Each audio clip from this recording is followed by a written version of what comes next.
Alfred, Alfred.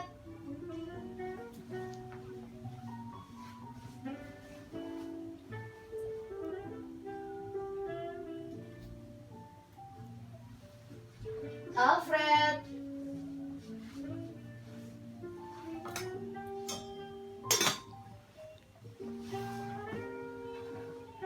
Kamu tidak usah pura-pura tidur.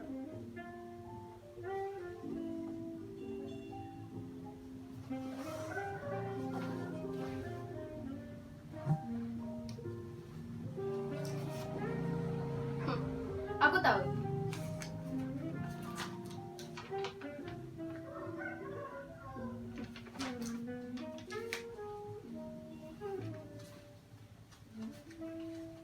Alfred, Alfred, tidakkah kamu berpikir bahwa sebaiknya kamu sekarang bangun tidur?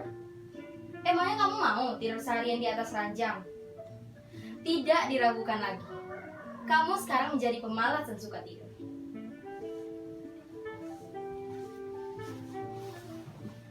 Sebaiknya kamu tahu jam berapa ini.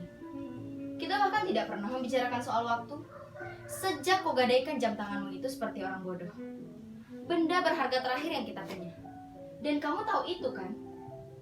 Tidak ada hal lain selain menggadaikan barang-barang hanya untuk menunda karena kamu tak mendapatkan pekerjaan.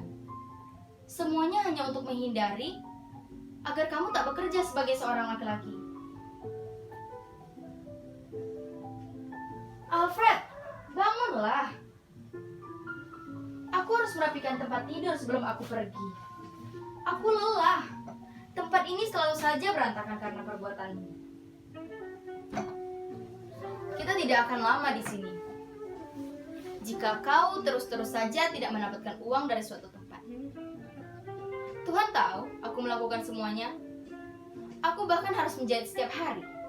Sementara kau bermain, keluar masuk bar bersama artis-artis dari lapangan itu.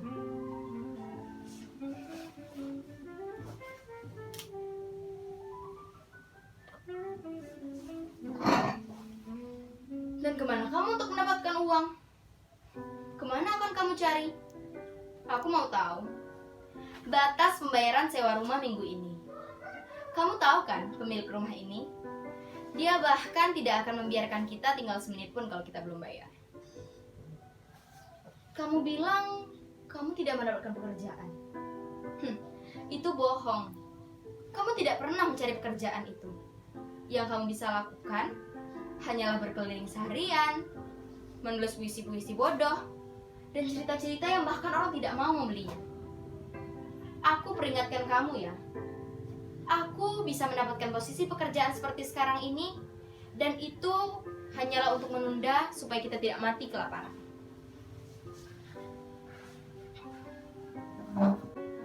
Tidakkah kamu mau bangun untuk merayakan kebahagiaan? Kamu tertidur lagi? Atau kamu pura-pura tidur? Oh, kamu sudah bangun? Ya, ini hanyalah soal waktu.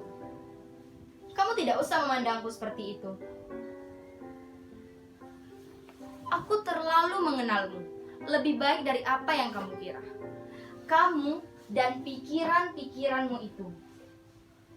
Aku tahu banyak tentang kamu, sayang. Lupakan yang aku tahu sekarang. Aku akan menceritakan kepadamu sebelum aku pergi. Kamu tidak usah khawatir. Aku harap bisa mendapatkan sarapan pagi yang lebih layak seperti ini. Tapi tidak apa-apa. Kapan kamu punya uang? Hah, pertanyaan bodoh.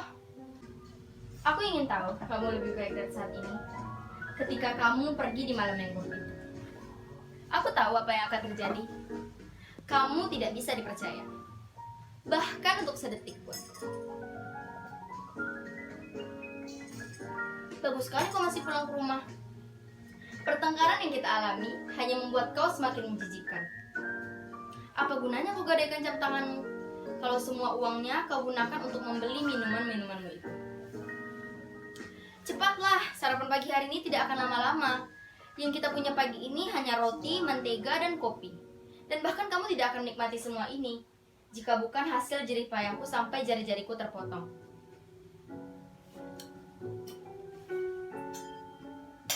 Rotinya sudah kering. Aku harap kamu suka itu. Kamu tak berguna sama sekali. Tapi aku tidak ada alasan kenapa aku harus menderita. Kopinya akan siap sebentar lagi. Jangan harap aku akan menunggumu.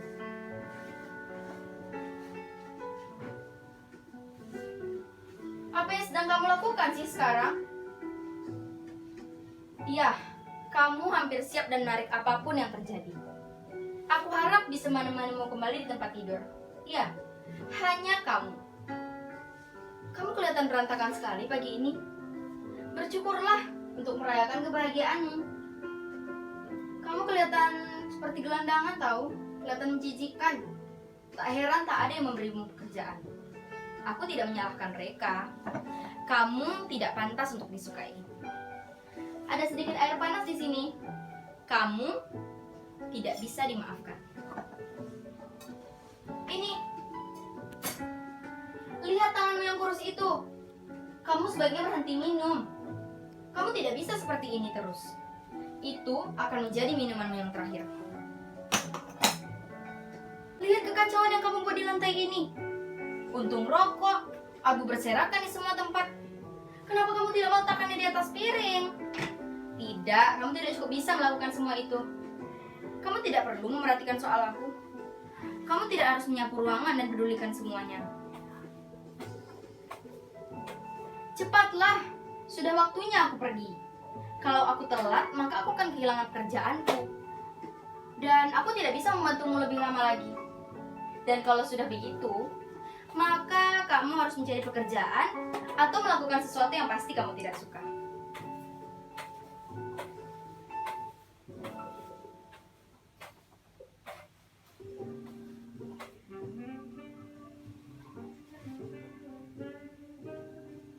Aku menderita seumur hidupku. Sebenarnya aku mendapatkan ide yang bagus untuk pulang ke rumah. Tapi aku tidak ingin mereka mengetahui kegagalan apa yang sudah kita lakukan. Kamu, anak laki-laki satu-satunya dari miliuner Roland, lulusan Harvard, seorang penyair, sang penguasa kota. Mereka tidak akan menolak tindakanku sekarang jika mereka tahu apa yang sebenarnya terjadi. Apa yang sudah terjadi dengan pernikahan kita? Aku mau tahu. Bahkan sebelum ayahmu yang miliuner itu meninggal, membagikan semua orang di dunia ini uang, kamu pasti tidak akan membuang-buang waktumu dengan istrimu. Kamu mengira aku berpikir aku akan senang setelah menikah dan membuatku susah. Kamu permalukan aku di depan teman-teman baikmu itu karena ayahku hanya seorang tukang sayur. Ya, itulah kamu. Tapi setidaknya dia jujur lebih dari apa yang mereka katakan tentang kamu.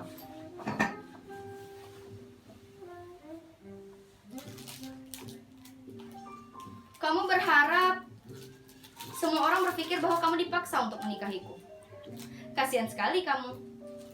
Kamu tidak yakin untuk menyatakan kepadaku bahwa kamu sebenarnya cinta padaku dan membuatku percaya dengan kebohonganmu. Sebelum semua itu terjadi, kan?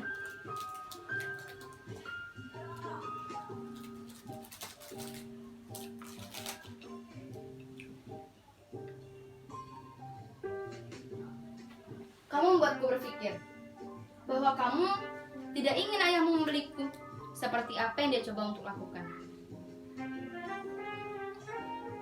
Aku tahu, sebaiknya aku tidak hidup denganmu selama ini. Tidak untuk sesuatu pun. Untungnya sesuatu yang buruk, miskin telah bangkit dari kematian. Dan apa yang sudah ayahmu lakukan? Tapi aku bukan satu-satunya orang yang harus berterima kasih atas ketidakbahagiaan ini. Masih ada satu orang lagi.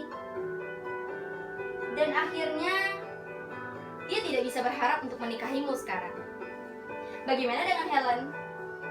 Kau tidak usah memataku seperti itu. Bagaimana dengan itu? Ya, aku sudah membaca suratnya. Aku punya hak karena aku ini istrimu. Aku berhak untuk tahu apa yang ingin aku ketahui. Jadi, jangan bohong. Aku tidak dapat kamu bodohi. Kamu tidak bisa menakut-nakuti aku dengan pandangan superiormu itu lebih lama lagi. Hanya karena aku, kamu bisa pergi dengan sarapan pagi ini. Kamu tidak pernah berterima kasih atas apa yang sudah aku lakukan. Kopinya sudah siap. Aku tidak akan menunggumu.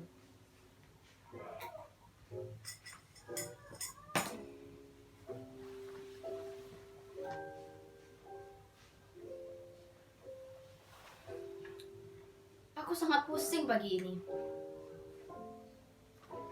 Aku harus pergi bekerja di ruangan yang buruk dengan kondisiku yang berantakan sepanjang hari.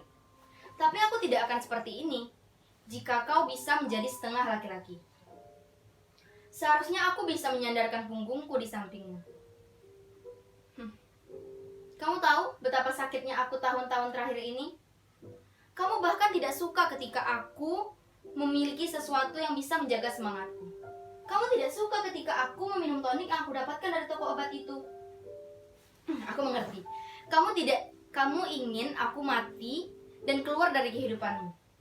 Setelah itu kamu bisa bebas berlari seharian dengan gadis-gadis bodoh yang berpikir bahwa kamu itu agung dan hebat. Sungguh orang-orang yang tidak dapat dimengerti. Helen dan yang lainnya itu. Di sana, aku tahu kamu sudah memotong dirimu sendiri. Itu akan menjadi pelajaran buatmu. Kamu tahu tidak? Sebaiknya kamu berpikir dengan kekhawatiran yang bodoh.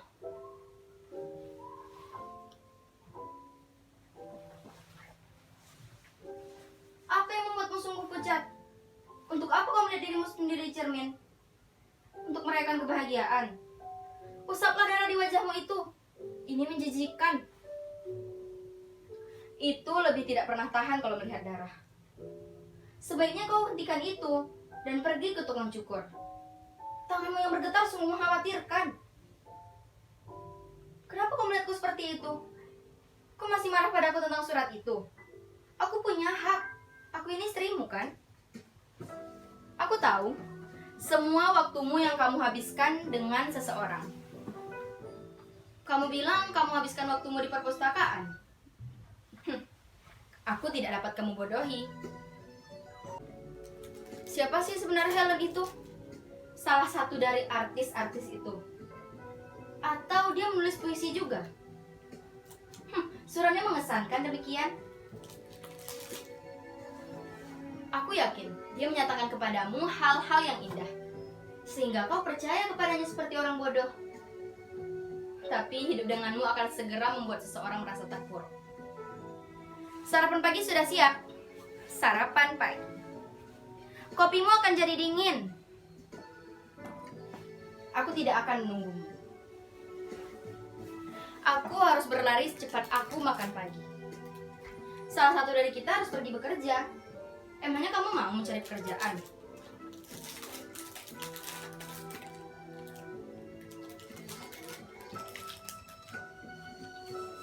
Aku berpikir seharusnya beberapa orang dari temanmu mestinya membantumu. Jika mereka benar-benar menganggapmu sebagai temannya.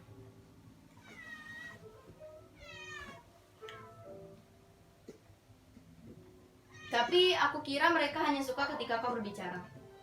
Aku minta maaf soal si Helen ini. Siapapun dia. Tidakkah kau memiliki perasaan kepada orang lain? Apa yang akan dikatakan keluarganya? Aku tahu dia menyebut mereka di suratnya. Apa yang akan dia lakukan? Punya anak?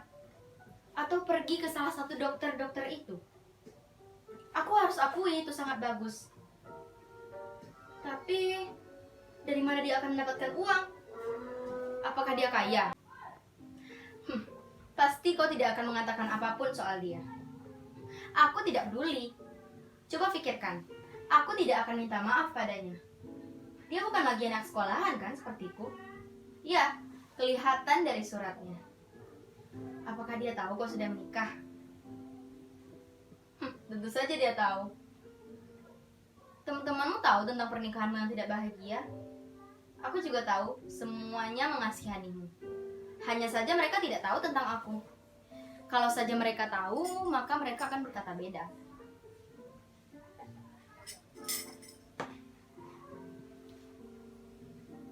Sialan ini pasti orang baik-baik. Jika dia tahu kau sudah menikah, apa yang akan dia harapkan? Berharap aku akan menceraikanmu dan membiarkan dia menikahimu. Apakah dia pikir aku cukup gila untuk itu? Kurasa tidak. Setelah apa yang sudah kau lakukan padaku, tidak ada yang berpikir bahwa kau bisa menceraikanku. Dan kau tahu itu. Tidak ada seorang pun yang berpikir bahwa apa yang aku lakukan ini salah. Apakah kau memotong dirimu lagi? Yang benar saja. Baiklah, aku harus pergi sekarang. Inilah hidup yang baik untukku, untuk menjadi seorang pemimpin. Aku tidak akan menunggu rotimu lebih lama lagi. Ya, lagi-lagi kau jatuhkan air di lantai itu. Jangan bilang kau tidak melakukannya, karena aku dengar suara tetesan air itu. Alfred! Alfred! Kenapa kau tidak menjawabku? Alfred! Jawab aku! Alfred! Apakah itu kau yang berisik?